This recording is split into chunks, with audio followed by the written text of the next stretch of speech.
अमागढ़ी राजस्थान। मैं हूं आपकी सर्विस में सेवानिवृत्त मेजर जनरल आलोक राज और अभी अध्यक्ष राजस्थान स्टाफ सिलेक्शन बोर्ड यानी कर्मचारी चयन बोर्ड। देखिए, लेवल 1 का परिणाम तो काफ़ी सारा निकल चुका है। अभी तो कैसे 200-250 बच्चों का ही बचा होगा, ज़्यादा बचा हुआ नहीं है। और जब इतना बच जाता है तो उसमें ज़्यादातर बच्चे जो पीएच कैटेगरी के हैं वो हैं, और जो बच्चे सिलेक्ट होंगे उनकी जगह पर वो पीएच कैटेगरी के हैं। और ये इसलिए हुआ क्योंकि बहुत सारे बच्चे जो पीएच कैटेगरी भर चुके थे और उनकी 40% से ऊपर उनकी पीएच डिसेबिलिटी नहीं निकली। तो आपके माध्यम से मैं सभी युवाओं को बोलना चाहूँगा कि यदि वो डिसेबिलिटी उनकी है तभी और तभी वो पीएच का सर्टिफिकेट का कैटेगरी में भरें, क्योंकि हम अन्यथा उनको पात्र नहीं करेंगे।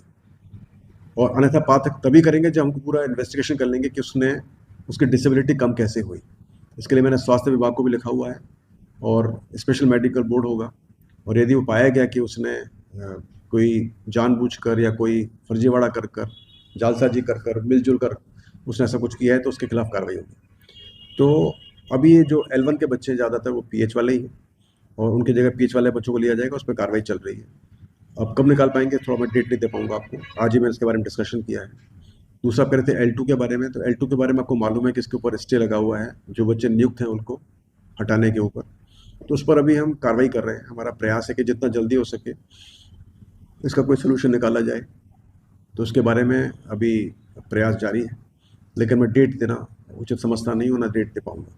सर, सेट अपॉइंट के लिए प्रयास किया जा रहा है। हाँ, वो मैं पहले बता चुका हूँ कि मैं प्रयास कर रहा हूँ, तो लेकिन ये सरकार का निर्णय होगा, जो सरकार चाहेगी वैसा होगा।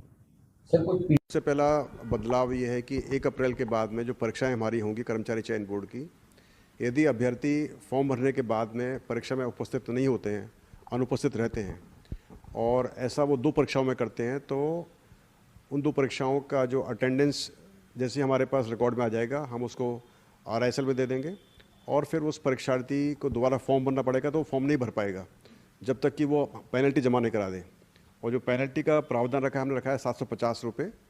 2 फॉर्म यदि वो 2 बार मिस करता है एग्ज़ाम को, एब्सेंट रहता है, और उसके बाद दोबारा यदि वो सेम अभ्यर्थी उसी कैलेंडर ईयर में उसी साल के अंदर दोबारा गलती करता है और फिर 2 बार 2 परीक्षाएँ को मिस करता है यानी कि एब्सेंट रहता है, तो ये पेनल्टी डबल हो जाएगी, यानी कि फिर वो 1500 रुपये हो जाएगी। तो मुझे उम्मीद है कि इस व्यवस्था से जो बच्चे परीक्षा में फॉर्म भरते हैं सोच समझकर और आते हैं, उनको दिक्कत नहीं होगी।